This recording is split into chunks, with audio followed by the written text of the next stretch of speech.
buong video niya, ilang video bago ko siya nireactionan. Sige nga, panoorin mo nga kung ano ang mga salita ni Seneta at Wendell na nag-live pa siya dati.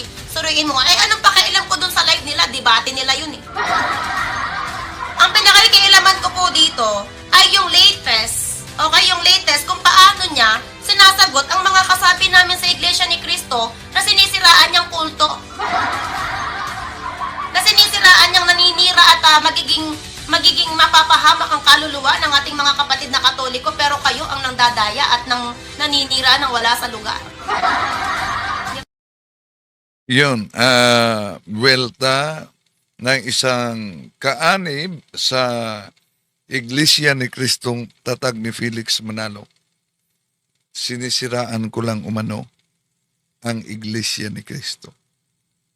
Sa tagal na banat ng mga ministro sa Iglesia ni Manalo na ating sinasagot, yun kadalasan ang gustong ipalitaw nila, sinisiraan lang daw umano.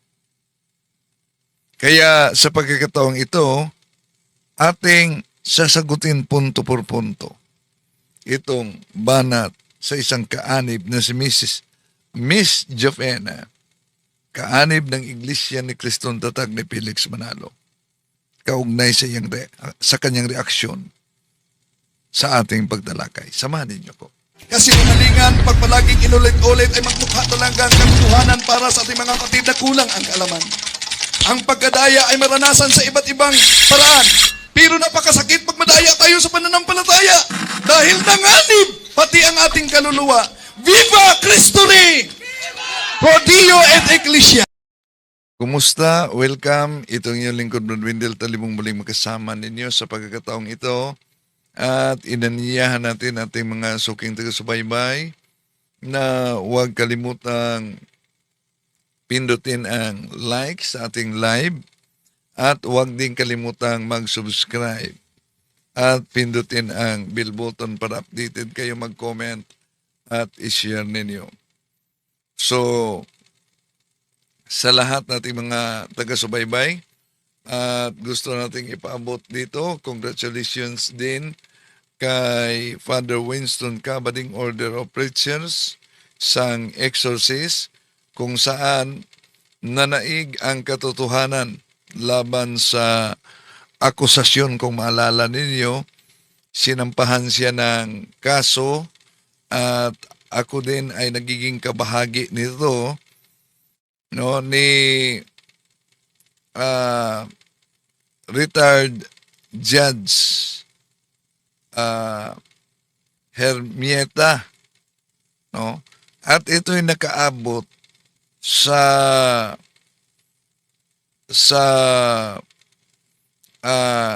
Court of Appeals. At lumabas na talaga ang desisyon sa Court of Appeals, no? So nasa panig natin ang katotohanan. Okay. So, ang naturang kaso nag-ugat sa ating pagtalakay dito sa channel na ito. No? Kaya nga sinampahan ng kaso si Father Winston Cabading Order of Preachers. At iginiit sa argumento ni Demetrio na ito daw ating channel ay place of worship. No? Pero tatalakayin natin yan, ang kabuhuan. Pauna lamang ito, mga kapatid. Pero bago dyan, welcome sa lahat natin mga suking taga-subaybay na pumasok ngayon. At sa pagkakataong ito, ating tatalakayin, mga kapatid, yung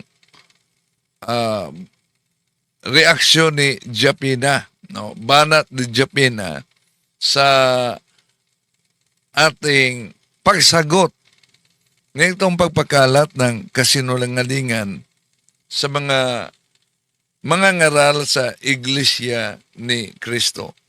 Pakinggan natin si Japina na isang miyembro ng INC. napakababaw po ng agrumento mo, brother. Kasi kanilang pag palaging inulit-ulit ay magmukha talagang katotohanan para sa ating mga kapatid na kulang ang kaalaman. Ano daw, na napakababaw daw umano ng argumento ko.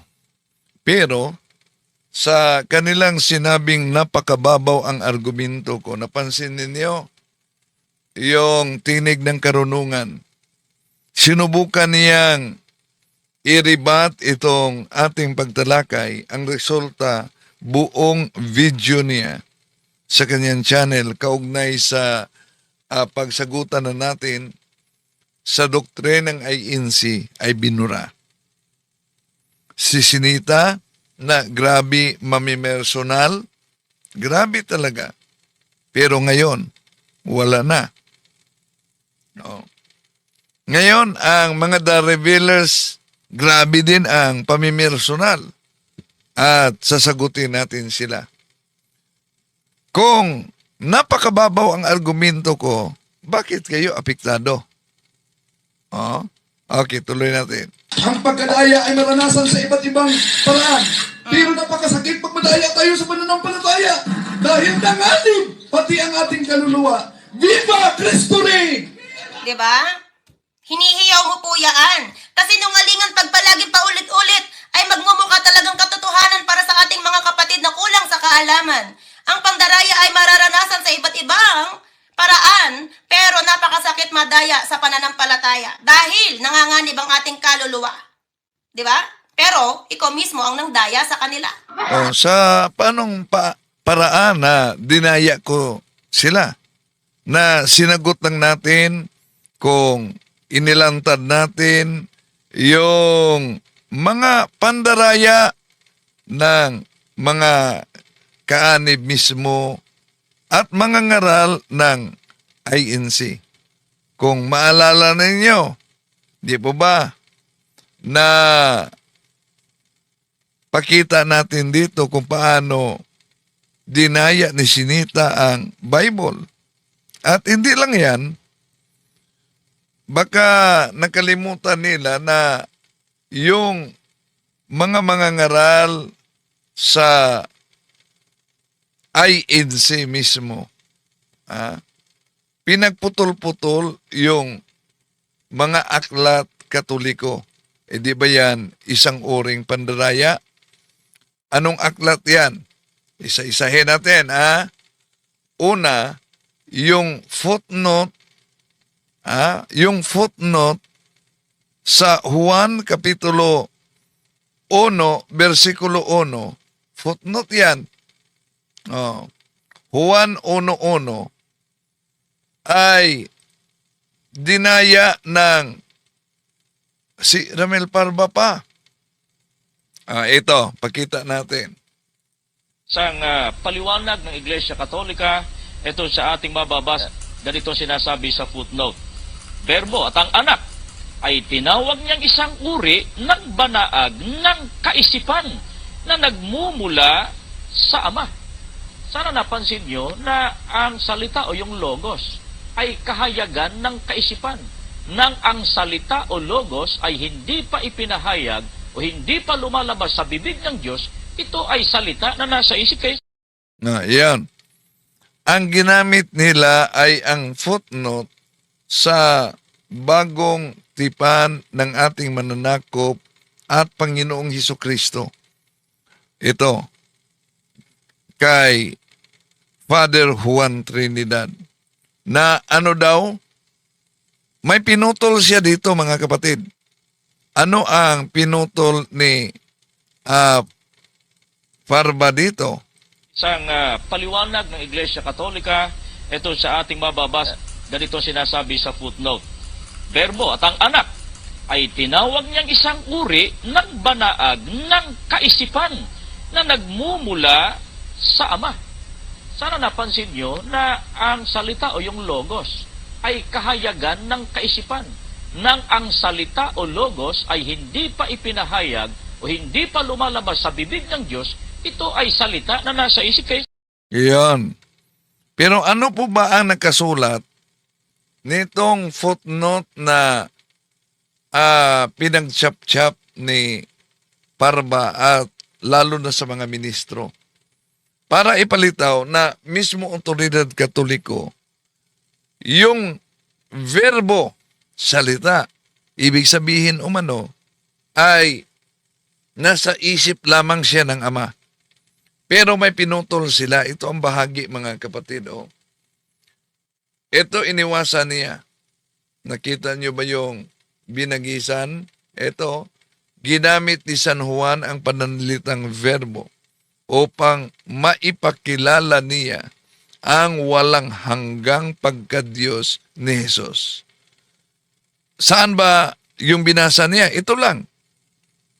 At ang anak ay tinawag niyang isang uri ng banaag na kaisipan na nagmumula sa Ama.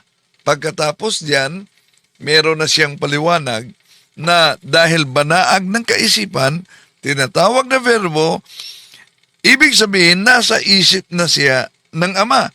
Pero may iniwasan. Footnote ginagamit. Di lang yan.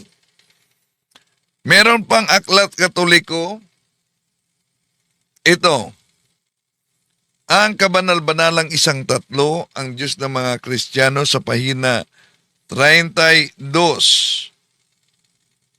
Sa kanilang programa, ginagamit nila ito at pinagputol-putol.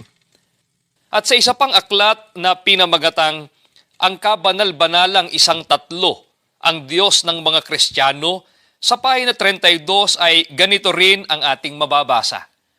Kaya't hindi maaaring sabihin na tinatawag ng Diyos si Jesus noong mga kauna-unahang araw ng Kristyanismo. Batay sa mga aklat na binasa natin, na sa kaisipan ng mga unang Kristiyano ay walang doktrina ukol sa pagka-Diyos ni Kristo.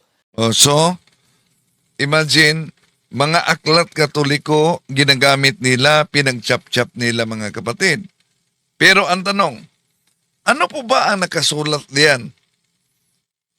Tama ba ang sinabi ng ministro na hindi umano maaring sabihin na Diyos ang ating Panginoong Hesus? May pinutol sila. Ito po kasi ang samahan ninyo ako. Tingnan ninyo kung paano nila dinaya ito. Ito ang nakasulat, mga kapatid.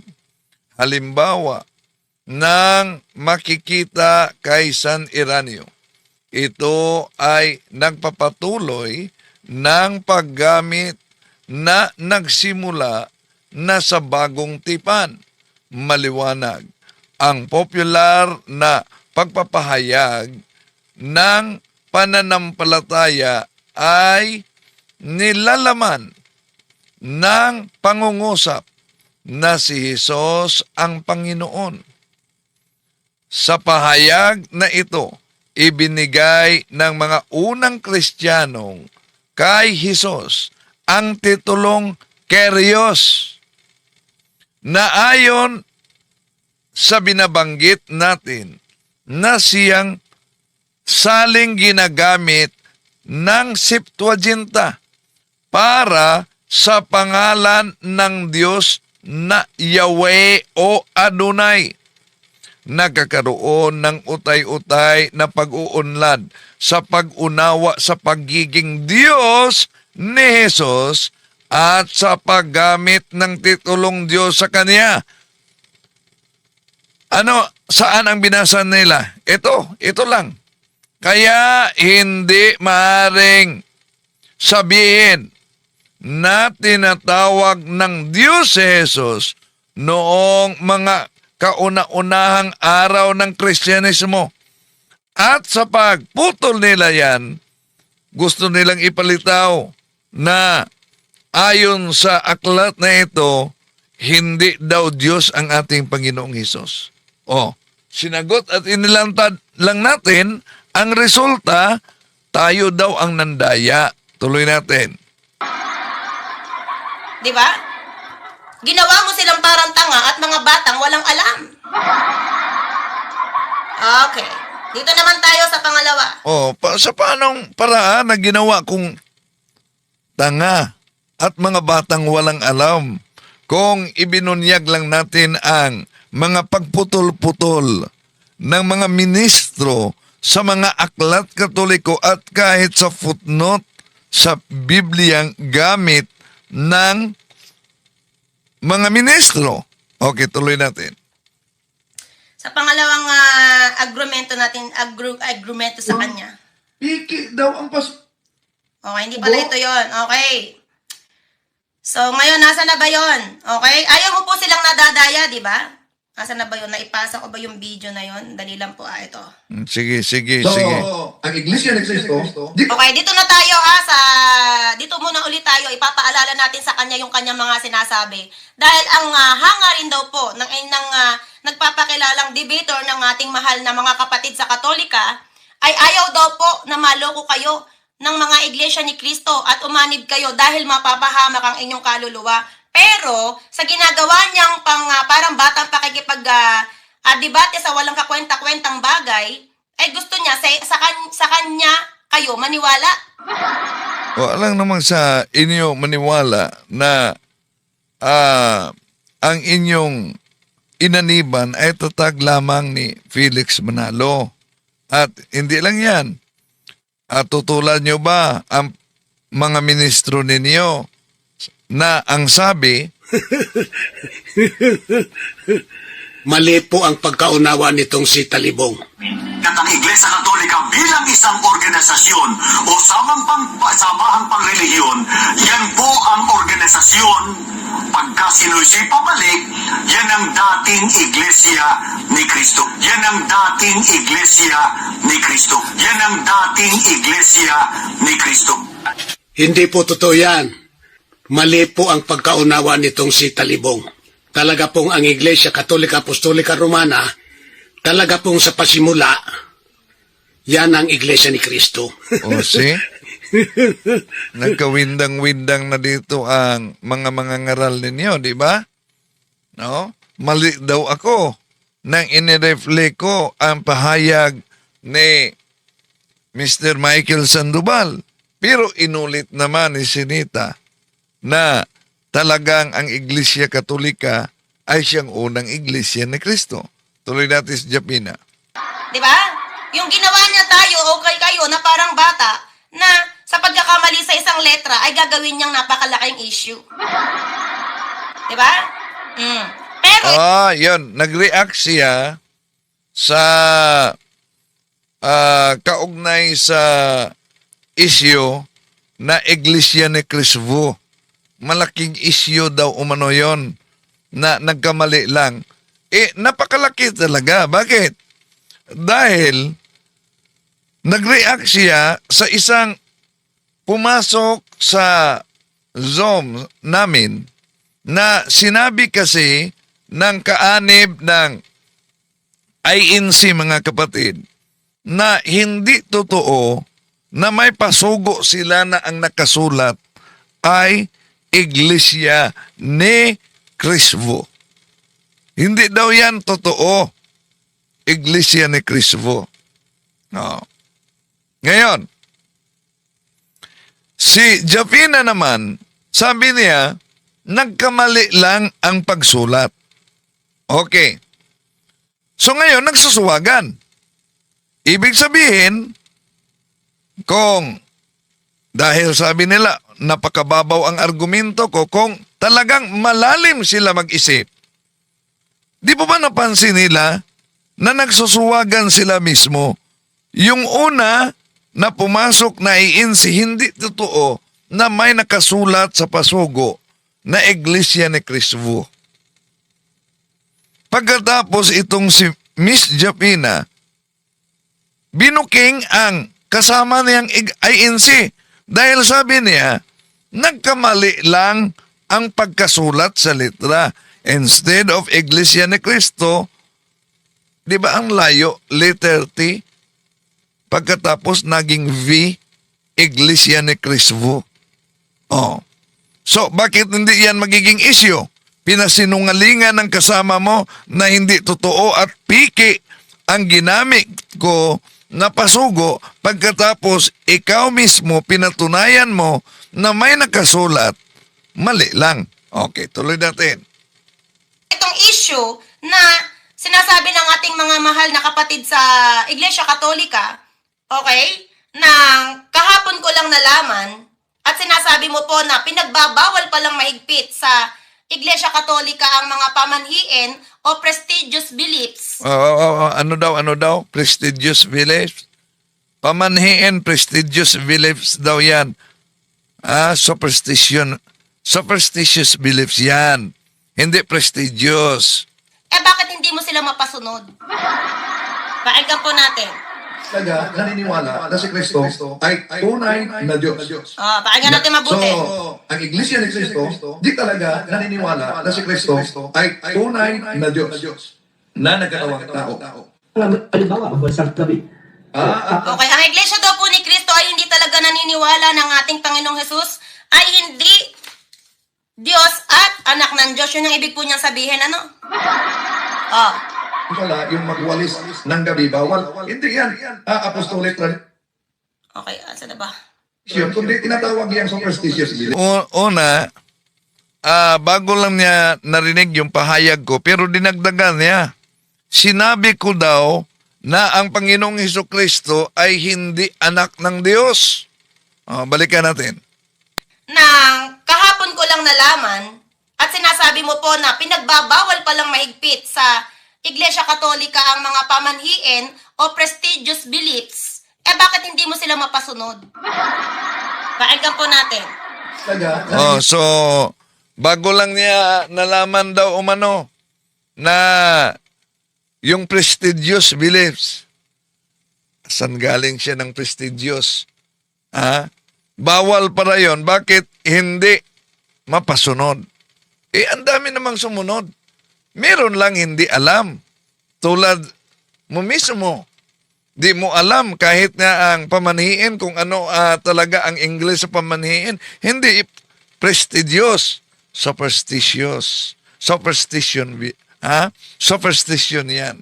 naniniwala na si Kristo ay tunay na Diyos. Pakinggan natin mabuti. So, ang Iglesia Yan. Di talaga naniwala ang Iglesia ni Kristo na si Kristo ay tunay na Diyos. At para sa kanila tunay na tao. Ano ang palusot ng munting kaalaman kaugnay diyan? Basta may mabasa na si Kristo ay umaamin na siya ay Diyos, ibig sabihin, yun umay tumutukoy sa Ama. Kapag sinabi ni Kristo, Diyos ako, hindi siya yun, yung Ama yun. Kasi ang Diyos di makipag-usap sa'yo. Yan. Imagine, di ba, nagkawindang-windang na napaliwanag ito, pag sinabi na ang sinabi ng Panginoong Hesukristo na Diyos siya, ibig sabihin hindi siya umano, kundi ang Ama. Unawaan mo ba, ninyo ba, itong munting kaalaman na ito? Kapag sinabi ni Kristo, Diyos ako, hindi siya yun, yung Ama yun. Pag sinabi ni Jesus na Diyos ako, hindi siya yon, yung Ama yon. Okay, tuloy natin. ni Kristo, di talaga naniniwala na si Kristo ay tunay na Diyos na nagkatawang tao. Halimbawa, bansang tabi. Okay, ang Iglesia daw po ni Kristo ay hindi talaga naniniwala ng ating Panginoong Jesus ay hindi Diyos at anak ng Diyos. Yun ang ibig po niyang sabihin, ano? Wala yung magwalis ng gabi, bawal. Hindi yan. Apostolic tradition. Okay, asa na ba? Sandali muna. Acknowledge muna natin. Parang nasakta na ata ito si Kenji. Bumaba yata sa level mo, Kawindel. Yung mga kadibit mong ministro, international debater na ngayon, ikaw nasa social media na lang. Ha, ha, ha, ha. Bakit? Wala ba sila sa social media? Nasa social media. Ayaw na nga nila haharap ng debate. Diba? Ha, ha, ha, ha. Tuloy natin. Kundi tinatawag yan superstitious beliefs. At yun ang ipinagbabawal ng simbahan katoliko din. Malinaw na yan sa Catechism of the Catholic Church, 2130, Hindi superstitious po ayaw. Ulitin natin. Pakinggan niyo po mabuti. Sige, ulitin. Ang Iglesia ni Kristo, di talaga naniniwala na si Kristo ay tunay na Diyos na nagkatawang tao. Aha. Halimbawa, Okay, meron siyang paliwanag kaugnay sa doktrina ng Iglesia ni Kristong Tatag ni Felix Manalo. At lumabas sa kanyang paliwanag na si Kristo'y tunay na Diyos. Pakinggan niyo mamaya. gabi. Ang tradisyon pala, yung magwalis ng gabi, bawal. Hindi yan apostolic tradition, kundi tinatawag yan superstitious beliefs. At yun ang ipinagbabawal ng simbahan katoliko din. Malinaw na yan sa katikismo. Oh, pinagbabawal din ng Iglesia Katoliko. Brother, akala ko po ba ayaw mong mapahamak ang kaluluwa ng mga kapatid natin sa Iglesia Katolika? Eh bakit napakaraming naniniwala na ang pamanhiin ay madaming gumagawa? Kaya nga, patuloy nating ipangaral na bawal yan at Hosea chapter 4 verse 6, my people are destroyed for lack of knowledge. Kaya patuloy natin yang ipangaral sa social media, sa radio, sa television, at lalo na ang pagsagot sa mga kasinungalingang ikinakalat sa mga mangangaral sa iglesyang inaniban mo. Ang dami-dami kong kakilala kaibigan na naniniwala sa pamanhiin. Sa dami-dami ng Katoliko sa buong mundo, eh bakit hindi mo pa sila mapaniwala? Bakit po hindi mo sila mamisyon? Kung ayaw mo pa lang mapahamak ang kanilang kaluluwa, eh dapat po gumagawa ka ng paraan. Hindi ka Well, patuloy tayong gumagawang ng paraan sa mga kasama natin. Umabot na tayo sa ibang bansa para sa pag-lecture, di ba ba? At may mga naka-schedule pa sa ibang bansa kung matuloy. At sa iba't ibang mga dako sa ating bansa mismo, mga kapatid. Pero, di ibig sabihin, even during the time of Christ, there was also a Judas. Huminto ba ang pagkatunay sa iglesia ng ating Panginoong Hesus? Kahit noong hinuli ang ating Panginoong Hesus, lahat ng mga alagad niya ay tumakbo at iniwan ang ating Panginoong Hesus. Hindi. Kaya patuloy ang ating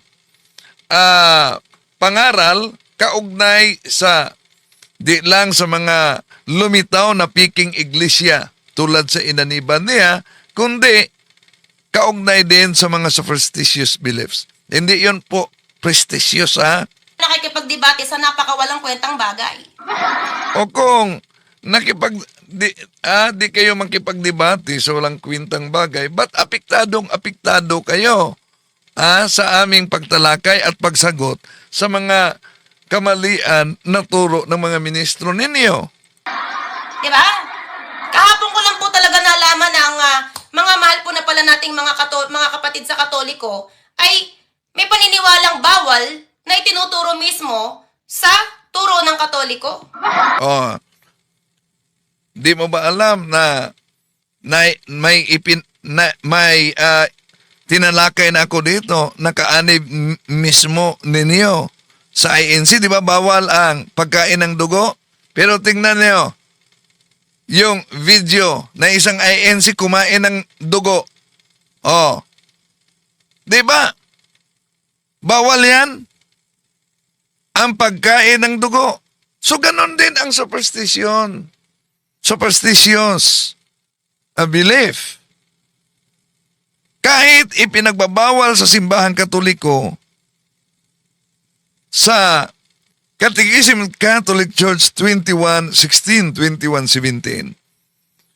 Kung may mga sumusunod man sa ganyan, kaya nga patuloy ang ating papangaral kaugnay sa tamang pananampalataya.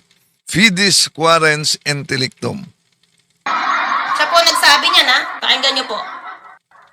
Kundi tinatawag yan superstitious beliefs. At yun hindi yan apostolic tradition. Mga tao. Halimbawa, sa gabi. Ang tradisyon pala, yung magwalis ng gabi, bawal. Hindi yan apostolic tradition, kundi tinatawag yan superstitious beliefs. At yun ang ipinagbabawal ng simbahan Katoliko din. Malinaw na yan sa Catechism of the Catholic Church, 21:30, superstition is a total departure of the worship that we give to the true God. Tapos siya, may mga bawal din yung maligo pag may patay. O bawal maligo. Di ba? May binasa pa po siyang Bible. Eh Hindi bakit Bible yun. Ang binasa ko, Catechism of the Catholic Church. Iba ang Bible, iba ang Catechism of the Catholic Church. po again, tanong ko lang po, brother. Kung ayaw mo palang mapahamak ang kaluluwa ng mga mahal nating mga kapatid sa Iglesia Katolika, bakit wala kang ginagawang paraan? Oh, anong walang ginawang paraan? Kaya nga tinatalakay natin sa social media at nag-react ka. Isang paraan yan para matutunan nila ang tama. Ikaw mismo, inaamin mo na bago mo lang nalaman, bawal pala sa simbahang Katoliko ang superstitious beliefs. Na sabi mo, prestigious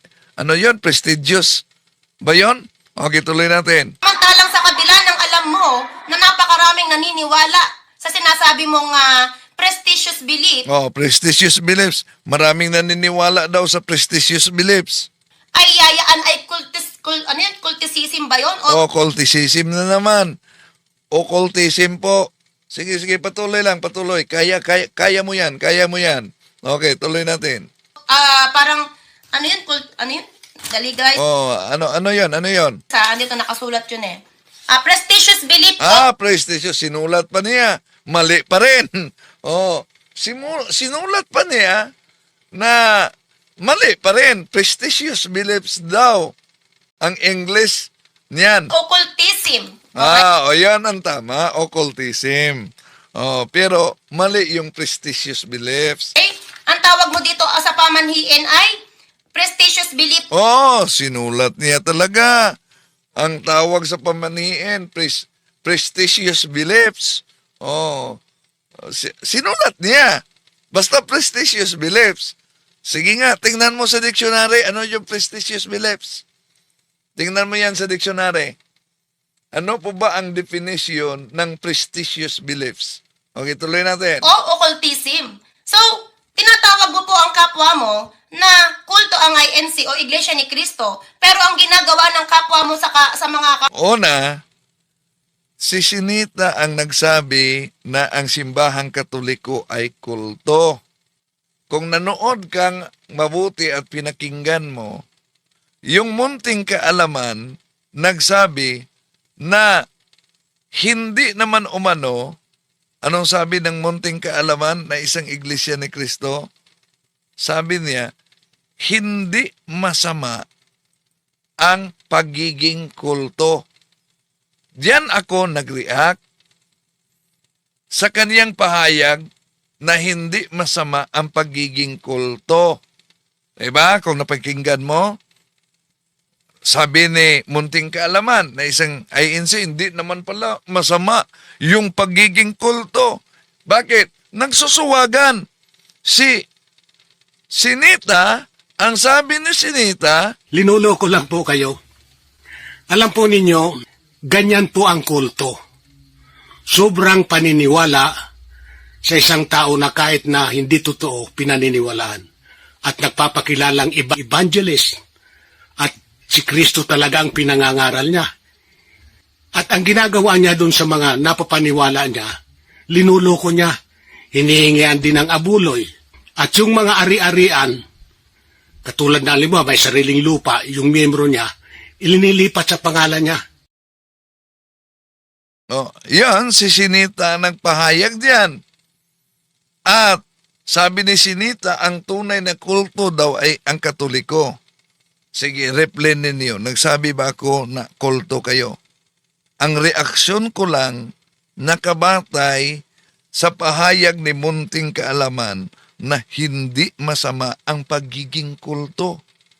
Kaya, nag-react ako kung hindi masama ang pagiging kulto. Iano itong sabi ni Cesar Sinita, kaugnay sa kulto, na masama daw ang kulto. Di ba nagsusuwaga na? Yan, tuloy natin. kaibigan natin at kababayang Iglesia Katoliko, ay hinahayaan mo silang maging occultism. No. Paano ko hinahayaan na magiging occultism? Kung alam mo na tinatalakay ko yan at nag-react ka pa na ang occultism ay prestigious daw, sabi niya. Oh. Kaya nga tinatalakay natin para hindi natin hayaan na susunod sila sa mga maling aral tulad sa ikinakalat ng sikta ninyo, pinuputol-putol ang mga aklat Katoliko. Yon, hindi natin hinayaan na may mabiktima sa mali at may susunod sa akalang tama. Okay, tuloy natin. Di ba? Dapat po nagtuturo ka ng maayos sa channel mo bago ka magtingin ng dumi ng iyong ibang kapwa at pinipili. So dapat daw umano nagtuturo ako ng tama sa channel ko bago ako titingin sa dumi. So kung yun ang kanyang argumento, inaamin mo ba na dumi pala yung nakita ko sa mga kamaliang aral tulad sa pagputol-putol ng mga aklat Katoliko na ginagamit ng mga ministro ninyo? Tuloy natin. Mong dungisan, ang mabuting ginagawa ng iyong kapwa ay hindi mo naman pala sila kayang sagipin. Dahil napakadami pa lang, nalilin lang ng dyablo dahil sa sinasabi mong prestigious belief na isang occultism. So, yan, paulit-ulit talaga niya yung prestigious beliefs. No? Iwan ko nga, saan ba galing yung definition na prestigious beliefs sa occultism? Tuloy natin.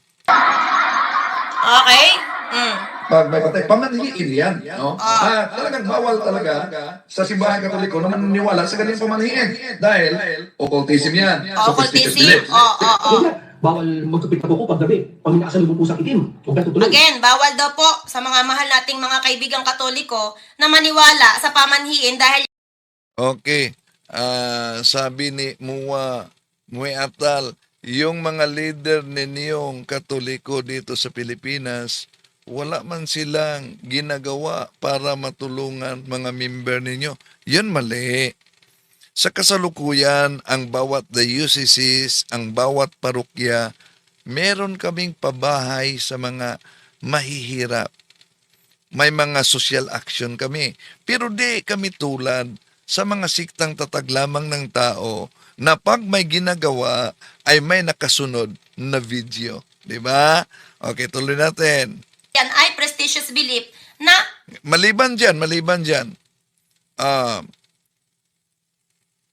hanapin mo ang mga bata kung saan yung walang mga nag-aaruga na nasa daan. Nasa mga madre. Yung mga matatanda, may pabahay sa mga matatanda, lalo na dito sa amin sa mga madre ng St. Joseph Sisters. No? Tuloy natin. isa palang gawain ng occultism. Diba? Tama yung occultism, pero iwan ko kung saan galing siya nung sinabi niyang prestigious daw. Yun. Ang tinatalakay niya, yun ang tunay na iglesia, di naniniwala sa ganyan umano na tradisyon. Hindi naman yung tradisyon. Lalo na apostolic tradisyon. Kung tingnan natin si Thessalonians chapter 2 verse 15, may tradisyon na dapat tuloy natin kapatid ang pagtalakay. Diba? Ano kung bagay ito matatawag po na ang isda nahuhuli sa sariling bibig? Ang isda daw nahuhuli sa sariling bibig. Dahil ba sa prestigious? Nahuhuli na? Yan. Okay. Traditional. O yung mga hindi na traditional, yung mga nakagawian, o kaya mga superstitious, yung mga pamahiin. Yung mga pamanhiin, mga superstitious beliefs, yun ang ipinagbabawal. Diba marami pa yung mga dapat tuwing ganito, magaganto ka. Sa tuwing bagong taon, maglalagay ka ng prutas. So bawal din yan dahil occultismo yan. Discourage natin ang sinumang mga Katoliko. Pero so bawal din yan dahil occultismo yan. Discourage natin ang sinumang mga Katoliko. Pero Di po ba? Bawal din po pala ang paglalagay ng mga prutas sa lamesa pagka Pasko at bagong taon. Wag mong putulin. Bawal ang paglagay kung ito'y may kaugnayan sa superstitious beliefs. Halimbawa, ang layunin sa paglagay ng naturang mga prutas ay pampaswerte, yun ang bawal. No? Pero kung ang layunin sa paglagay ng prutas para lang kainin, walang problema yan. Tuloy natin. Nadinig niyo po? Debater ka ng Iglesia Katoliko, pero parang sinisiraan mo sila. Oh, paano sinisiraan ko? Grabe talaga mag-isip ito. Ang mga Katoliko daw ang sinisiraan ko. Ano sa tingin niyo? Comment kayo mga kapatid. Anong reaksyon niyo sa sinabi nitong si Miss Japina na debater ako ng Katoliko daw, pagkatapos sinisiraan ko daw ang Katoliko. Okay, tuloy natin.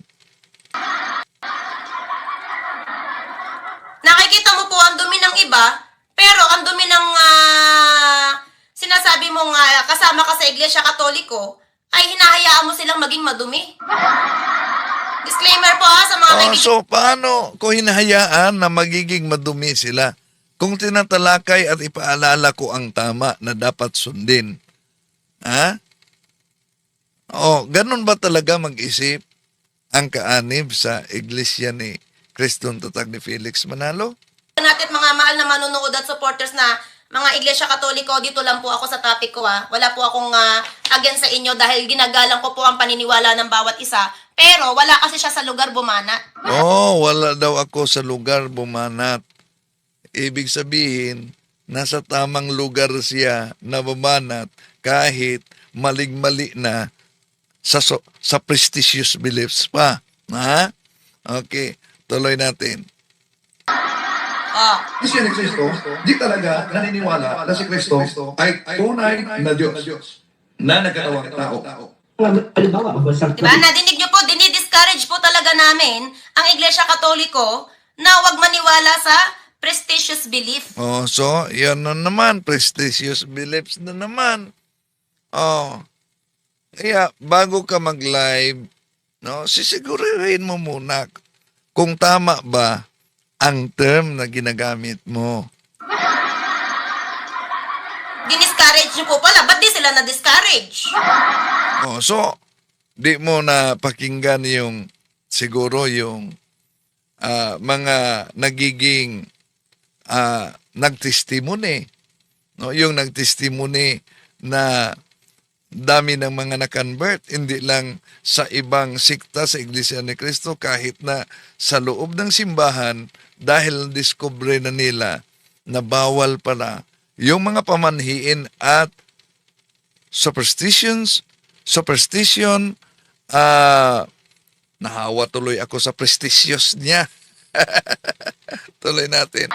Ibig sabihin, hindi sapat ang sinasabi mong pagpapaliwanag o pag-i-spread nyo ng pagdi-discourage kasi, hindi po talaga parang pagbabalasakit ang ginagawa nyo. Kung hindi, sabihin man po natin parang sabihin natin na nasa social media ka. Nasa social media talaga. Ikaw, nasa social media din. Di ba? Mga ministro ninyo, nasa social media din.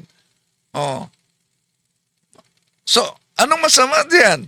At ginagawa nyo din pong tawag dito, pagkakakitaan itong YouTube. Yun. So, ibig ba sabihin, dahil nasa social media ka, ginagawa mong pagkikitaan din yung YouTube na yan. Dahil kung talagang meron ka pong pagmamalasakit sa sinasabi mong Iglesia Katolika nating mga kababayan at mga kaibigan, sa halip na debatihin mo ang ibang relihiyon, magturo ka ng alam mo dyan sa iyong channel nang sa gayon ay matuto ang iyong mga kasamahan sa Iglesia Katolika. Bakit? Masakit ba pag malantad? Masakit ba pag malantad yung mga ginagawa ng mga ministro ninyo sa mga pagputol-putol sa mga aklat Katoliko? Kaya nga itinuwid natin, dahil kahit ikaw na biktima ka sa ganyang uri na modus ng ministro. Okay. Tuloy natin. Nahawa tuloy ako sa prestigious mo. Dahil hindi pala nila alam, naturo pala mismo sa Katoliko na magmaniwala sa pamanhiin.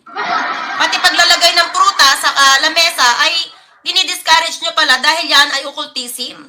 Una, ang i-discourage, yung paglagay ng prutas na pampaswerte. Walang problema maglagay ng prutas para kainin. Oh, ayun. Tuloy natin. Bakit? Sa iglesia ba ni Manalo, okay lang yung paglagay ng prutas na pampaswerte? Bakit po hindi naniniwala ang Iglesia ni Cristo? Ano daw? Ulit. Ulit. So, ang Iglesia ni Cristo, di talaga naniniwala na si Cristo ay tunay na Diyos. Hindi daw po naniniwala ang Iglesia ni Cristo sa na si Cristo, hindi daw po naniniwala ang mga tulad namin Iglesia ni Cristo na si Cristo ay Diyos. Okay, mawalang galang na po. Again, disclaimer po, ito po ay sasabihin ko lamang po ayon po sa aking natutunan at konting kaalaman kung bakit ako ay makakapagsalita ng ganito. Ito po ay naging aral sa amin. Okay. Tingnan natin kung ano ang aral sa kanila sa Iglesia ni Cristo daw. Naging doktrina at bago ako At naging doktrina daw ito nila. naging INC, ito ay aking sinampalatayanan. No, sinasampalatayanan niya. Para po sa kaalaman natin, mga mahal nating kababayan, mga kaibigan at kapatid sa Iglesia Katolika, isi-share ko lamang po sa inyo to. Okay, sige. Basta wag yang prestigious na sinabi mo. But it doesn't mean na inaatake ko ang inyong paniniwala. Okay, ito po ay sa part ko lamang po. Okay? At sa aming mga Iglesia ni Cristo na kung magugustuhan nyo po ay sana po magsuri kayo magsuri din po kayo at kayo din po ang makiramdam at umalam kung ang tinuturo po ba sa Iglesia ni Cristo ay masama o mabuti. Imagine si Felix Manalo bago siya nagkulong, pumunta pa siya sa bundok Banahaw. Umanib sa grupo doon sa bundok Banahaw. Alam niyo na kung anong grupo yung nasa bundok Banahaw. So, asan si Manalo kumukuha ng espiritu? Tuloy natin. Okay. Dito po, sa kanya pong mismong ipinost. So, sa aking ipinopos doon siya kumukuha ng reference. Sa kanyang sa pagla-live niya. Sabi po niya dito, ayan sa Dynamic Bible po, siya mismo ang nag-post po nito. Sa John 8:28, ayan, Dynamic Bible po ito. Sabi po dito, Jesus said, okay, makinig po tayo mga mahal nating kababayan. Sige, pakinggan natin ang paliwanag nitong kaanib sa Iglesia ni Cristo, mga kapatid. Kaibigan, Jesus said, when you lifted me up on a cross to kill me, the Son of Man. Sino po nagsasalita? Ang ating pong Panginoong Jesus. Me, the Son of Man. You will know that I am God. Yan, binasa niya. Taliwas na yan sa aral ng simbahang Iglesia ni Manalo. Binasa niya ang Dynamic Bible Po, ayon po sa aking natutunan at konting kaalaman kung bakit ako ay makakapagsalita ng ganito, ito po ay naging aral sa amin, naging doktrina at bago ako naging INC, ito ay aking sinampalatayanan. Para po sa kaalaman natin, mga mahal nating kababayan, mga kaibigan at kapatid sa Iglesia Katolika, isi-share ko lamang po sa inyo to, but it doesn't mean na inaatake ko ang inyong paniniwala. Okay, ito po ay sa part ko lamang po. Okay, at sa aming mga Iglesia ni Cristo na kung magugustuhan nyo po ay sana po magsuri kayo magsuri din po kayo at kayo din po ang makiramdam at umalam kung ang tinuturo po ba sa Iglesia ni Cristo ay masama o mabuti. Okay. Dito po sa kanya pong mismong ipinost sa kanyang sa pagla-live niya. Sabi po niya dito, ayan sa Dynamic Bible po, siya mismo ang nag-post po nito. Sa John 8:28, ayan, Dynamic Bible po ito. Sabi po dito, Jesus said, okay, makinig po tayo mga mahal nating kababayan at kaibigan. Jesus said, when you lifted me up on a cross to kill me, Me, the Son of Man. Sino po nagsasalita? Ang ating pong Panginoong Jesus. Me, the Son of Man. You will know that I am God, and you will know that I do not do anything on my own. Ayan. Sa nabasa niya na you will know that I am God. Doktrina ba yan ng Iglesia ni Kristong inalminiba niya? Okay, tuloy natin. Okay? On my own authority. Hindi daw po niya yon ginawa para sa kanyang sariling autorisasyon. Okay? Instead, I only say what my Father, may tinawag po siyang Father. Instead, I only say what my Father has taught me to say. He who sent me is with me, and he has not left me alone because I do only things that delight him. Okay, ibig po sabihin dito, nahirapan naman ako sa English, ay No, kaya mo talaga yan. Kaya mo yan. sinasabi ng ating Panginoong Jesus na hindi niya ginawa ang mga bagay na yan sa sarili niyang kagustuhan, kung hindi sa kagustuhan ng kanyang ama. Pero ano yung nabasa mo? Na I am God. Di ba nabasa niya sa Dynamic Bible? Na inaamin ng ating Panginoong Jesus dahil gusto sila ng letra por letra. I am God. Na, ayan ano, again, ulitin ko po No. Jesus said, when you have lifted me up on a cross to kill me, the Son of Man, okay? You will know that I am a God, and you will know that I do. Yan. Taliwas na yan sa aral ng INC. Ang binasa niya na sa salin na yan, inamin ng ating Panginoong Hesus na siya ay Diyos. Do not do anything on my own authority. Instead, I only say what my Father has taught me to say. Okay? May nag-utos sa kanya. Sorry po ako, nagkakamali ako ng English, pero merong kalooban na kanyang sinusunod at hindi ang kanyang kalooban. Okay? He who sent me is with me, and he has not left me alone because I do not only things that delight him.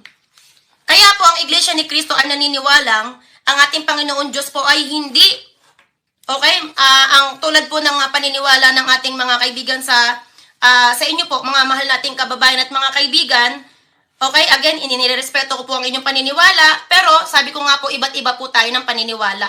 Ito po ang paniniwala ng isang Iglesia ni Cristo dahil yan po nakasulat sa Bible, mismo sa Bible po ng Catholic. So, ano nakasulat sa binasa mo sa Dynamic Bible, di ba? Inaamin na si Jesus ay Diyos at hindi yan aral ng INC. Tuloy natin. Na Lagot ka sa mga ministro mo. ginagawa din pong pakikipagdebate nitong nagpapakilalang debater daw po nyo sa Katoliko, pero parang nakikipagdebate siya ng walang kwenta sa bata, no? Nakipagdebating walang kwenta daw. Dito po ay may tinatawag ang ating Panginoong Hesukristo na Ama. Okay? And meron pa po dito isang talata. Ayan. Asa na ba yun? Ito po ano? Okay, Timothy 2:5. Sa Holy Bible naman po ito. There is only one God. Okay? There is only one God. And Christ Jesus is the only one who can bring us to God. Again, hindi po sa akin galing to ha, binabasa ko lamang po, galing din po ito dun sa debater ng Catholic na pinakikita ko sa inyo kanina. Sabi po dito sa Timothy 2:5, kung bakit ang isang Iglesia ni Cristo ay naniniwala po Sige. na ang ating Panginoong Jesus ay hindi po siya mismo ang talagang Diyos na matatawag, kung hindi anak po siya ng ating Panginoon Diyos na isinugo. Okay? Para po tubusin ang ating mga kasalanan sa pamamagitan ng kanyang banal na dugo. Okay? Sabi po dito sa Timothy 2:5, there is only one God. May nag-iisang Diyos. And Christ Jesus is the only one, okay? Christ Jesus is the only one who can bring us to God. Okay? Si Kristo daw po ang daan upang makarating tayo sa patutunguan, patungo sa ating Panginoong Diyos. Okay? Jesus was truly human, and He gave Himself to rescue all of us. Okay, malinaw po. Ayan, no? Di ba? Ayan. Again, nirerespeto po natin ang bawat isa sa paniniwala natin. Dito lang po tayo sa agrumento na nagpapakilalang debater pero wala po siyang masasabing tino sa pakikipagdebate dahil ginagawa lang niyang kalokohan. Ginagawa ko lang kalukuhan daw. Pero apektado siya. Yung pang-aasar sa kanyang kadebate. Pero Inaasar ko daw ang mga kadebate. Yeah? Pero kung mapansin ninyo, yung mga miyembro nila nasasagot sa akin, pawang pamimersonal. Tuloy natin. mismo sa Bible po, na talata po sa Bible na kanyang i-share, ayan po,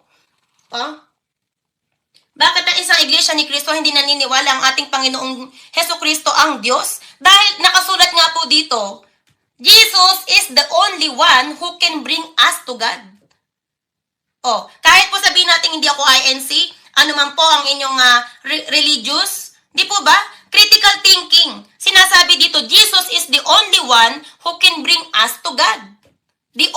Saan ang sinabi diyan na hindi siya Diyos?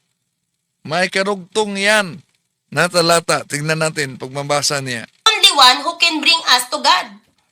Di ba? Siya po ang magsesend sa atin sa Panginoon Diyos. Siya yung way. Di po ba? May isa pa dito. Ito. Sabi dito naman, sa isa pa, sa channel din niya to galing. Juan 1:28 ang salita ng buhay. Okay? Wala pang nakakakita. Excuse me. Yung tiningnan mo, hindi yan Juan 1:28. Ang linaw diyan, Juan 1:18. Ang layo. Sa Diyos Ama kahit kailan. Subalit, ipinakikilala siya sa atin ng Diyos Anak. Yan. Binasa niya. Salita ng buhay. Yung Bible na yan, palaging ginagamit ng mga ministro. Ano daw? Ipinakilala siya sa Diyos Anak. Tandaan natin, hindi yan aral ng INC na si Kristo ay Diyos Anak. Lagot ka sa mga ministro mo. Okay, wala pa daw nakakakita sa Diyos Ama. Okay? Kahit kailan. Subalit, ipinapakilala siya sa atin ng Diyos Anak. Nako. Yan. Ang paliwanag niya. Wala pa nakikita sa Diyos Ama, ipinakilala siya sa atin ng Diyos Anak. Kaya nga, wala nang pagkakaiba ito sa paliwanag ni Munting Kaalaman na kung si Kristo man umano'y umaamin na Diyos, anong sabi ni Munting Kaalaman dito? Kung si Kristo'y umaamin na Diyos, Linuloko lang po kayo. ay sandali. Alam po ninyo, ganyan po ang kulto. Ang kulto pa lang ito. Ito si Munting Kaalaman. Anong sabi niya? Kapag sinabi ni Kristo, Diyos ako, hindi siya yun, yung Ama yun. Yan. Kapag sinabi ni Jesus na Diyos umano siya, hindi pala yon si Jesus. Yun ay ang Ama. Tingnan niyo ang Pasugo, Agosto 1939, page 17, ni Benjamin Santiago. Ito po. Kaya't ang ating Panginoong Hesukristo ay hindi tunay na Diyos na lumalang sa langit at lupa, kundi tinatawag lang na Diyos. Bakit tinatawag na Diyos? Sapagkat siya'y kinaroroonan ng mga salita ng Diyos. Kaya ng ating mababasa sa Juan 12:42. Ano daw? Hindi tunay na Diyos, pero tinatawag lang na Diyos. Sa lumang pasugo nila yan. Di ba nagka-windang-windang na ang paliwanag mismo sa kanilang pasugo. Tuloy natin. Yun po yung tinatawag na anak ng Diyos. Sino po yun ang ating pong Panginoong Hesukristo? So, yan po ay paniniwala lang po sa amin sa loob ng Iglesia ni Cristo, pananampalataya ayon sa galing din po sa Bible na tinuro sa amin. Okay? Kaya po sa mga mahal nating kaibigan sa Iglesia Katolika, hindi po natin kailangan pag-awayan. kung ano man ang religious natin dahil tayo po ang gagawa ng ating kaligtasan. Kung ano po yung ating pananampalataya at ating paniniwalaan pagdating ng paghuhukom, bahala na po ang Diyos na mag-judge sa atin kung saan tayo patutungo, kung mabuti ba o mapapasama. O kaya nga, ating sinagot itong mga matatagal na talagang pagputol-putol sa mga aklat katoliko. Diba? Ipinakita na natin. Pero galit sila. No? Huwag kayo magalit. Kundi kung talagang nagsuri kayo dahil di kayo binigyan ng pagkakataong mabasa kung ano ang karugtong sa naturang aklat, basahin nyo muna. Maghanap kayo ng inyong i-search ninyo. Huwag kayo magalit. Alin ba ang pipiliin ninyo? Yung siktang tataglang ng tao na nagkunwaring iglesia ni Kristo? O yung tunay na iglesia ni Kristo? At walang iba kundi ang simbahang katoliko. Tuloy natin, mga kapatid. 'Di ba? Pero may mga isinugo na po dito sa ating mundo para ituro sa atin. O yun, diyan na papasok si Felix Manalo. Sugo daw at huling sugo. Ang daming title ni Manalo. Uod, sugo, huling sugo, anghel. Yun, ilang mga titulo ni Manalo yan. Tama. Ang gagawin na lamang po natin ay pumili ng tamang tao kung sino yung dapat natin paniwalaan at kaya nga po kailangan magsuri po tayo ng maayos. Oo, tama. Magsuri ng maayos. Suriin yung maayos. Huwag agad-agad maniniwala dahil lang ginamit ng mga ministro yung aklat katoliko, pinagputol-putol, isang uring pandaraya. Nauna na natin pinakita paano nila pinag-chap-chap ang mga aklat katoliko na kahit yung pahayag lang, tulad dito, na aklat, pahayag lang ng ministro ang kinot, sinipi ng pare. Yun ang kinuha nila para ipalitaw na otoridad katoliko ang may sabi. Kaya magsuri kayo mga kapatid. No? Magsuri kayo. Tuloy natin. Hindi po kailangan mag-away-away tayo na born again ka, El Shaddai ka, Muslim ka, iglesia kami. Hindi. Okay? Dahil pare-parehas po tayong nilalang at mahal ng Panginoon Diyos. Di ba? Eka nga po ayon po sa aking natutunan, meron po sinasabi sa Bible na ikaw ay nagkasala. Kung ang mata mo ay nagkasala, yaan ay iyong dukutin. Kung ang dila mo ay nagkasala, yaan ay iyong putulin. Kung ang kamay mo ay nagkasala, putulin mo din. Napakahigpit, di ba? Ganon kahigpit ang ating Panginoon Diyos. Pero may nakakasunod ba nun? Wali. Wali daw. Waling nakasusunod. Lalo na yung mga kasama mong ministro. O yung mga ngaral sa ANC. Grabe banat nila. Yun ang problema pag Bible alone. Di naman detalyado ang nakasulat sa Biblia. Maliwanag po yun, Kuya Proton. Ano po yung masasabi po ninyo na hindi daw po dapat Bible alone at hindi naman daw lahat ay detalyadong nasa Biblia? Mali po yun, Kuya Robin. Sapagkat sa Biblia po, doon po nakasulat ang mga salita ng Diyos at may talata po tayo ng Biblia. Kaya ito pong si Wendell Talibong na atin pong pinakikinggan sa kanyang content, hindi lamang po basta sinungaling, kapatid na Proton, napakasinungaling. Yan. Diba? Diyan magaling sila. Dahil apektadong-apektado na sila. At kung maalala ninyo, nung pinasok kami sa mga pinasok kami ng taga-iglesia, doon, naiipit na. Ito, oh. Kita mo ba yung debate namin ni Ramel Parba, bro? Dahil sa debate, di ba sinabing, nandaya ako at tampered ang gamit ko. Nakita mo ba yon, Ito lang. bro? Dahil napanood mo yung debate yan, sabi ni Parba, nandaya daw ako. Napanood mo itong aklat na ginamit ni Parba. Parinig ko sa inyo, ha. Ito, oh. Pero ang mastermind, matulad sa inyong libro, gusto na po, they altogether fantastic to say that the remote beginning, they altogether fantastic to say that the remote beginning. Narinig mo ngayon na ginamit itong aklat na ito, how did the Catholic Church, anong sabi ni Parba?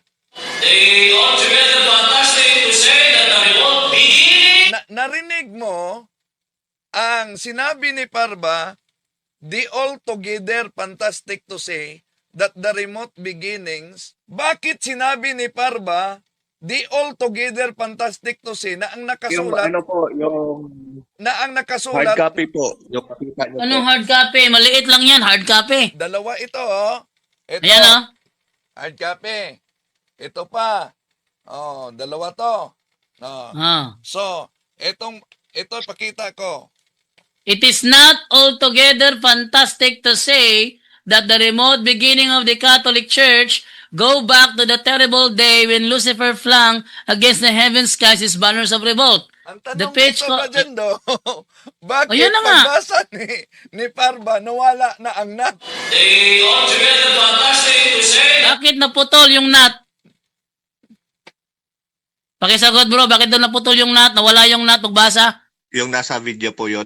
O yung sa video, binasa niya. Yung maliit po ba yon? Oh, yung maliit. Nakita ko sa video, yung maliit yung pinakita ni Bro Talibong, parang malaki po yun eh. Meron kang kopya, wala? Wala po. Ah, wala. Pareho lang, maliit. Wala. at malaki. Okay, pakita natin ang maliit, ha? Ito, maliit. Ito, maliit. Ang gusto niya. Oh, malinaw na nakasulat, it is not altogether fantastic to say. Parang di napansin nila paano nandaya ang kanilang ministro. Rinig mo na ang pagbasa ni Parba. Tanong, Ah. nang tinanggal ni Parba ang salitang nat, pandaraya yun, hindi. Di ko lang po alam kung ano yung gamit yung aklat. Baka iba-iba po yung mga... Ayan, pansinin niyo, ha. Pandaraya ba yun? Hindi. Baka iba umano ang aklat na ginamit ni Parba. Pero, palagay natin, iba ang aklat na ginamit ni Parba. Tama ba sa grammar ang binasa ni Parba na the altogether fantastic to say? Tama ba yon? Kayo na mag-isip. Kaya, ulitin ko, di po natin layunin na saktan damdamin ninyo. Pero, sa tagal ng panahon na grabe talaga ang pag-atake nila sa pananampalatayang Katoliko, pagputol-putol sa mga aklat Katoliko, sinagot lang natin. Sana sa pamamagitan nito, magiging gabay ninyo sa paghanap ng katotohanan. Ang tunay na Iglesia ni Kristo, walang iba, ang Iglesia Apostolika Katolika Romana na pinagtutulong-tulungan sa mga sulpot na sikta ngayon. Maraming salamat sa inyong pagsubaybay hanggang sa muli.